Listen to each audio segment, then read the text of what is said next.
6 derita anak indigo.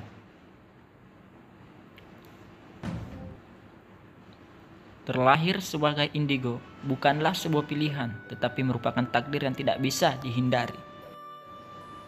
Ketika seseorang mulai menyadari kehadirannya bukan sebagai manusia biasa, merasakan kemarahan yang besar terhadap perilaku manusia yang buruk dan jahat, melihat sesuatu yang tidak bisa dilihat orang lain, ingin merubah dunia menjadi lebih baik dengan kekuatan sendiri.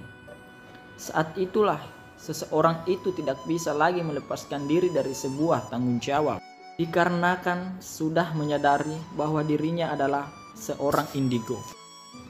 Hari-harinya dipenuhi oleh pemikiran-pemikiran yang mendesak, susah tidur dengan tenang, dan penglihatan-penglihatan yang mengganggu pikiran dan perasaan.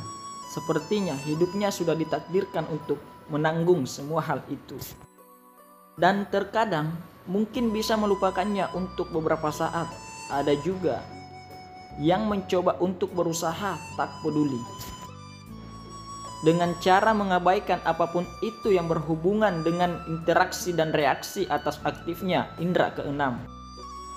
Tetapi pemikiran-pemikiran, penglihatan-penglihatan, desakan-desakan untuk menguak kebenaran yang disembunyikan, dan suara-suara bisikan, ramalan, bahkan pengetahuan langitan yang tak boleh diperbincangkan akan terus merasuk dan mengusik.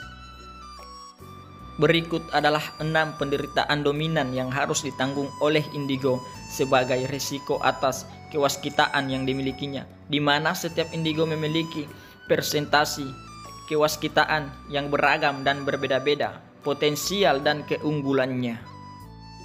1. Sakit kepala yang hebat. Hampir semua indigo pernah mengalami sakit kepala yang hebat. Hal ini disebabkan proses berpikir yang keras tanpa dikehendaki. Banyak hal yang ingin dilakukan tapi tidak bisa diatasi, dan pikiran yang terlalu luas memasuki hal-hal yang tidak bisa disentuh oleh pemikiran manusia pada umumnya.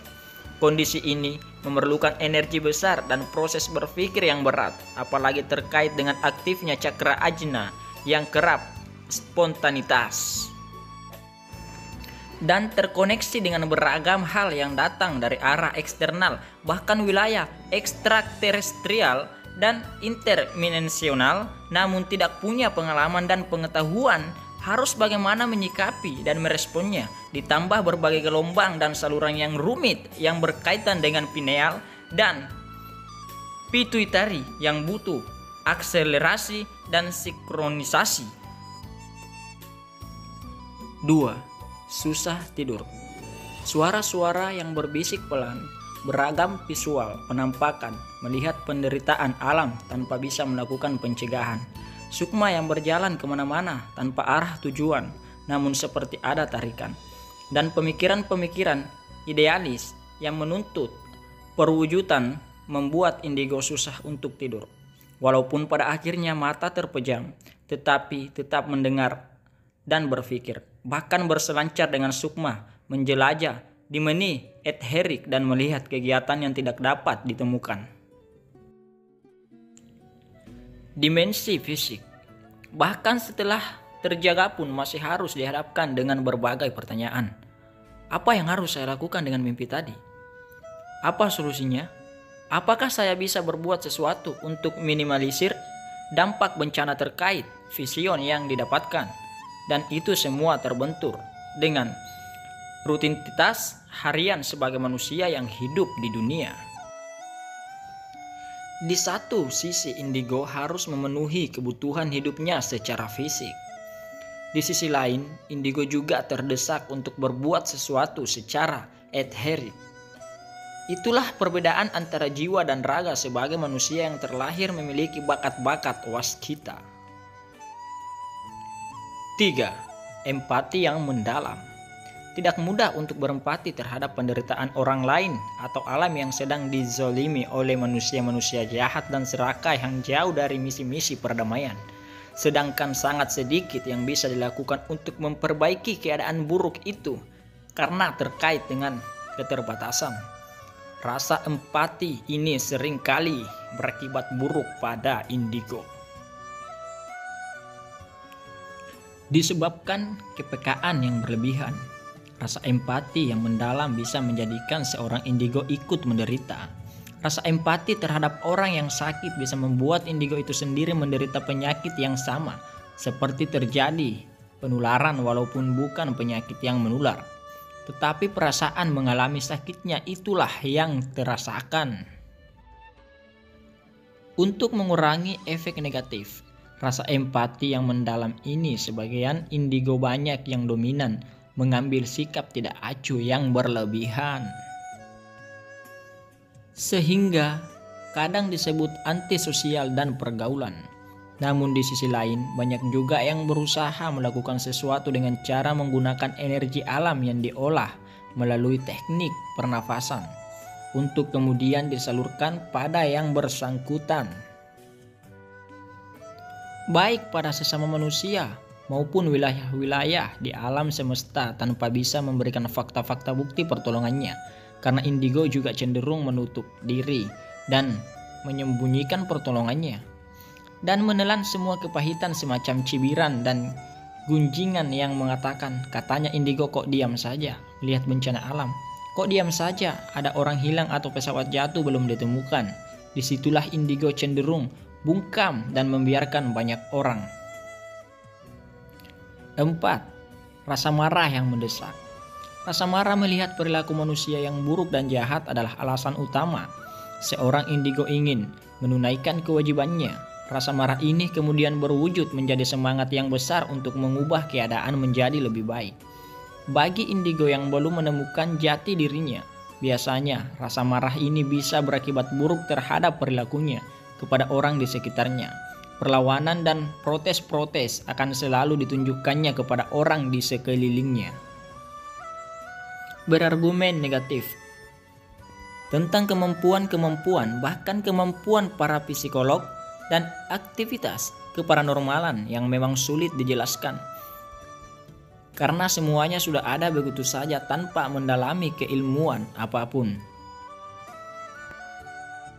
Seperti orang tua, saudara-saudaranya yang tidak memahami keadaannya. Bahkan sikap protes yang lebih besar bisa ditunjukkan pada sebuah organisasi massa yang tidak berjalan dengan semestinya. Juga terhadap sistem yang mengatur dunia namun tidak banyak orang menyadarinya. Serta pada pemerintahan negaranya sendiri yang tidak memihak pada kebutuhan-kebutuhan manusia pada umumnya. 5. Kepribadian ganda. Persinggungan aktivitas indigo dengan dimensi spiritual dan supranatural yang terlalu sering dan mendalam mengakibatkan pengaruh negatif berupa jejak yang tertinggal. Hal ini semacam sisa-sisa efek elektromagnetik pada sel-sel otak. Jejak-jejak dimensi lain kemudian akan berulang berupa kunjungan-kunjungan yang berlanjut. Dikarenakan suara dari dimensi lain itu datang berupa gelombang yang kemudian ditafsirkan sebagai suara di dalam batin. Seringkali indigo mengalami efek kebingungan berupa kepribadian ganda, bahkan seringkali antara pribadi dengan diri sendiri terjadi pertentangan pendapat dalam menghadapi suatu permasalahan. Ada sebagian indigo yang pada umumnya yang sudah menginjak remaja yang mengalami kebingungan untuk melihat antara dua hal. Apakah akan terus menjadi anak indigo dengan segala atribut dan tanggung jawabnya, atau berusaha memadamkan keindigoannya dan tidak peduli dengan apapun yang terjadi di sekitarnya? Kedua pilihan itu sama-sama tidak enak. Dan terlebih-lebih kalau harus memadamkan keindigoan, sedangkan tuntutan tanggung jawab terus mengejar-ngejar. Bisa-bisa hidup seorang indigo akan dihantui perasaan bersalah sampai akhir hidupnya. 6. Cap aneh. Cap aneh sebetulnya hal lumrah bagi seorang indigo. Tetapi stempel aneh ini akan menjadi permasalahan serius bagi anak-anak yang belum bisa menerima penolakan lingkungan, dan diperlukan pengertian orang tua dan orang di sekitarnya untuk tidak terlalu memposisikan anak indigo sebagai alien di lingkungannya sendiri. Beberapa indigo dijauhi dalam pergaulan karena cenderung lebih sering menjadi orang tua atau sok dewasa bagi teman-temannya atau lingkungannya. Karena terkait dengan jiwa tua yang bersemayam dalam tubuhnya, peringatan-peringatan, berbagai nasihat dan larangan-larangan membuat teman sebayangnya yang lain akan merasa jengkel, kesal, bahkan marah dan menjauh. Padahal indigo itu bertujuan baik karena memiliki intuisi yang tinggi, mempunyai aktivitas adrenalin yang menggerakkan energi untuk mendorong mengungkapkan feeling dan insting yang mendekati keakuratan, sehingga terkadang tahu bahwa sesuatu yang sedang dilakukan temannya itu adalah hal yang salah. Karena dengan indera keenamnya telah melihat visual atau dampak yang sedang dilakukannya itu. Nah, itulah tadi ungkapan dari saya atas nama Huang sebagai anak indigo. Dan saya jelaskan dalam video ini dengan lisan dan sedikit gambaran horor sebagai latar.